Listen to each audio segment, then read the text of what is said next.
Top quality और consistent performance के लिए सिर्फ सिल्वर पंप नाम याद रखना।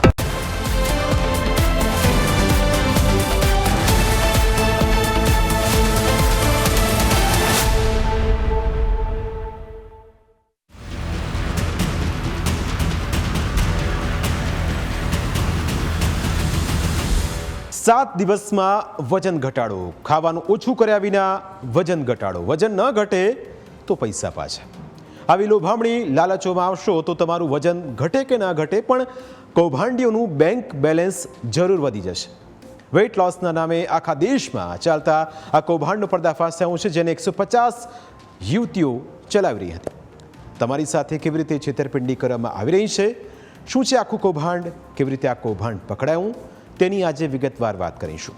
વજન ઉતારવા માંગતા લોકો માટે આ અહેવાલ ખાસ છે. એવા લોકો જેમણે થોડાક જ દિવસોમાં સ્લિમ થઈને બોયફ્રેન્ડ કે ગર્લફ્રેન્ડને ખુશ કરવાના સપના જોયા હતા. એવા લોકો કે જેમને જાડા હોવાનું ખૂબ દુઃખ હતું.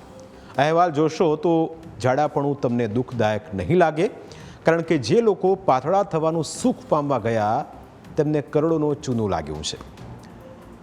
ગુરુગ્રામથી ચાલી રહેલા આખા કૌભાંડનો સુરત ક્રાઇમ બ્રાન્ચે કેવી રીતે પર્દાફાશ કર્યો તેની હકીકત સાંભળીને ભલભલાના હોશ ઉડી જશે. પરંતુ લેભાગુ કંપની કેવી રીતે લોકોને પોતાની જાળમાં ફસાવતી હતી તેની કહાણી શરૂ થાય છે તમારા સોશિયલ મીડિયા એકાઉન્ટથી. તમે પણ ઇન્સ્ટાગ્રામ કે ફેસબુક પર રીલ્સ જોતા હશો તે વખતે અચાનક વચ્ચે કોઈને કોઈ એડ આવી જતી હોય છે, અથવા રીલ્સમાં જ એવી કોઈ જાહેરાત આવી જતી હોય છે જેને જોઈને તમારું મન લલચાય છે. એ જાહેરાત કોઈ પણ હોઈ શકે, તેમાં ક્યારેક વજન ઘટાડવાની પણ એક લોભામણી લાલચ આવી જતી હોય છે. જાડા હોવાનું દુઃખ ઘણા લોકો ભોગવી રહ્યા છે. આવા લોકોને વજન ઘટાડવાની દવામાં રસ પડે છે, જેથી તેઓ તેના ઉપર ક્લિક કરે છે. આવી જ એક ક્લિક સુરતની યુવતીએ પણ કરી. ગૃહિણીએ જાહેરાત ઉપર ક્લિક કરીને તેમાં પોતાનો નંબર સબમિટ કર્યો અને અહીંથી જ શરૂ થયો કૌભાંડી કંપનીનો ખેલ. થોડીક જ વારમાં વોટ્સએપના માધ્યમથી કંપનીના કોલ સેન્ટરમાંથી યુવતીનો સંપર્ક કરવામાં આવ્યો. સામેથી કહેવામાં આવ્યું કે તે ક્યુરેસ્ટ સાયન્સ એન્ડ વેલનેસ કંપનીમાંથી વાત કરી રહી છે. હવે સુરતની યુવતીએ વજન ઘટાડવાની દવામાં રસ દાખવ્યો હોવાથી તેણે આ કોલને મહત્ત્વ આપ્યું. સામે કોલ સેન્ટરમાં કામ કરનારી યુવતીએ કંપની વિશે ઊંડાણપૂર્વક માહિતી આપી, જેથી સુરતની યુવતીને દવા ખરીદવામાં રસ વધારે પડ્યો. સુરતની યુવતીને વિશ્વાસમાં લેવા કોલ સેન્ટરના અર્સલાલના નામના ઠગે પોતાની વોઇસ મોડ્યુલેશનની કલાનો ઉપયોગ કર્યો, જેમાં અર્સલાન માહિર હતો. તેણે સુરતની યુવતી સાથે જુદા જુદા નામો સાથે વાતચીત કરી. આ પહેલાં ઠગ કંપનીના કોલ સેન્ટરમાં કામ કરતી સુરતની યુવતીએ સમજાવ્યું કે અમે તમારી વાતચીત દેશના સ્પેશિયાલિસ્ટ ડૉક્ટર્સ સાથે કરાવીએ છીએ, પરંતુ હકીકતમાં તો કંપનીમાં જ કામ કરતો ઠગ યુવતી સાથે અવાજ બદલીને વાત કરતો હતો. ઠગ કંપનીએ યુવતીની આખી ફેક મેડિકલ ફાઇલ બનાવી હતી, જેથી યુવતીને લાગ્યું કે બધું જ યોગ્ય રીતે થઈ રહ્યું છે, પરંતુ તેને એ ખ્યાલ ન હતો કે તે મોટા કૌભાંડનો શિકાર બની રહી છે. કૌભાંડી કંપનીએ યુવતીને એવી જાળમાં ફસાવી કે તે દવાના નામે રૂપિયા આપતી થઈ ગઈ.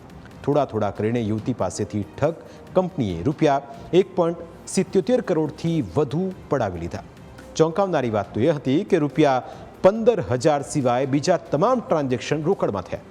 ઠગ કંપનીમાં કામ કરતો મોહમ્મદ હુસૈન ઉર્ફે રાહુલ રાજ અને ઓમપ્રકાશ રજાક દિલ્હીથી ફ્લાઇટમાં દવાનું પાર્સલ લઈને સુરતમાં રહેતી યુવતીના ઘરે આવતા અને દવાના નામે થેલો ભરીને રૂપિયા લઈ જતા. પોણા 2 કરોડથી વધારે રૂપિયા પડાવ્યા પછી તો કોઈને પણ એમ થાય કે ચલો હવે બહુ થઈ ગયું, પણ આ ઠગ કંપની તો ધરાતી જ ન હતી. કંપનીએ યુવતીને બ્લેકમેલ કરીને તેની પાસેથી 81.50 લાખની માગણી કરી અને જો રૂપિયા નહીં આપે તો મેડિકલ ફાઇલ કાયમ માટે બંધ કરી દેશે તેવી ધમકી આપી. એટલું જ નહીં, બીજી દવા નહીં ખરીદો તો અત્યાર સુધી લીધેલી દવાની આડઅસર થશે અને કરોડો રૂપિયા પણ ડૂબી જશે. આવી ધમકીઓને પગલે યુવતી કંટાળી ગઈ. આખરે તેણે સુરત સાયબર ક્રાઇમનો સંપર્ક કર્યો. ત્યારબાદ સાયબર ક્રાઇમ પોલીસે છટકું ગોઠવીને કેવી રીતે 3 આરોપીઓને ઝડપી પાડ્યા તેની હકીકત સાંભળો. અને એક આખી આ ટોટલી ફેક કંપની મહિલાઓ, ખાસ કરીને મહિલાઓને પોતાની જાળમાં ફસાવી રહી હતી. સમગ્ર દેશમાં જે મહિલાઓને વજન ઉતારવા માટેની, ઘટાડવા માટેની, સ્લિમિંગ માટેની ટ્રીટમેન્ટ આપવાના નેજા હેઠળ આ કંપની કામ કરી રહી હતી. આ આરોપીઓને પકડી પાડવા માટે એક આખું ઓપરેશન હાથ ધરવામાં આવ્યું હતું. એક ટીમ અહીંયા જે મહિલા છે એના ઘરે તૈનાત કરવામાં આવી હતી ને એક ટીમ એડવાન્સમાં દિલ્હી ખાતે મોકલી દેવામાં આવી હતી અને પોલીસની હાજરીમાં સાયબર ક્રાઇમની પોલીસની હાજરીમાં જ આ મહિલાએ એ વ્યક્તિનો સંપર્ક કર્યો હતો અને ત્યારબાદ 81 લાખ રૂપિયાની દવાના પાર્સલ આપવા માટે એમનો દિલ્હીથી કુરિયર બોય રવાના થયો હતો.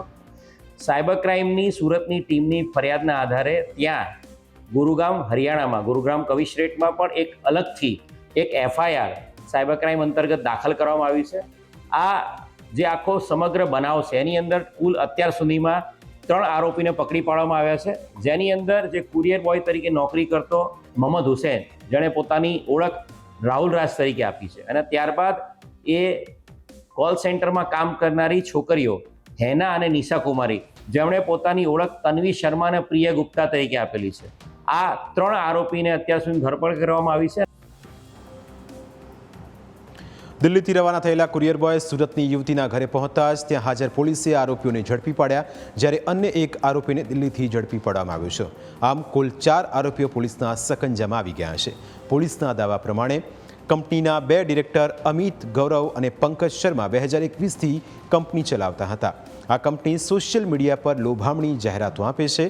ફેસબુક, ઇન્સ્ટાગ્રામ અને વોટ્સએપથી મહિલાઓને ટાર્ગેટ કરાય છે. મહિલાઓનો સંપર્ક કરીને તેમને વજન ઘટાડવા માટેની દવા લેવા માટે બનાવે છે. ગુરુગ્રામમાં બનાવાયેલા કોલ સેન્ટરથી કંપનીમાં કામ કરતી યુવતીઓ સંપર્ક કરતી હતી. છેલ્લા 4 વર્ષમાં ઠગ કંપની 80 કરોડ જેટલા રૂપિયા પડાવ્યા હતા.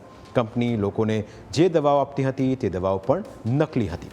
આરોપીઓની ભૂમિકા ઉપર નજર કરીએ તો આરોપી મોહમ્મદ હુસૈન ઉર્ફે રાહુલ રાજ કુરિયર બોય તરીકે રોકડ ઉઘરાવતો હતો. આરોપી હેના તન્વી શર્મા બનીને ફોન પર ભોગ બનનારને વિશ્વાસમાં લેતી હતી, જ્યારે આરોપી નિશા કુમારી પ્રિયા ગુપ્તાના નામે દવા વેચી લાખો રૂપિયા પડાવતી હતી, અને આરોપી ઓમપ્રકાશ રજાક દિલ્હીથી દવાના પાર્સલ પહોંચાડી રોકડ વસૂલતો હતો. જો કે દેશની બહેનો સાથે કરોડોનો ચૂનો ચોપડનાર મુખ્ય આરોપીઓ હજુ ફરાર છે.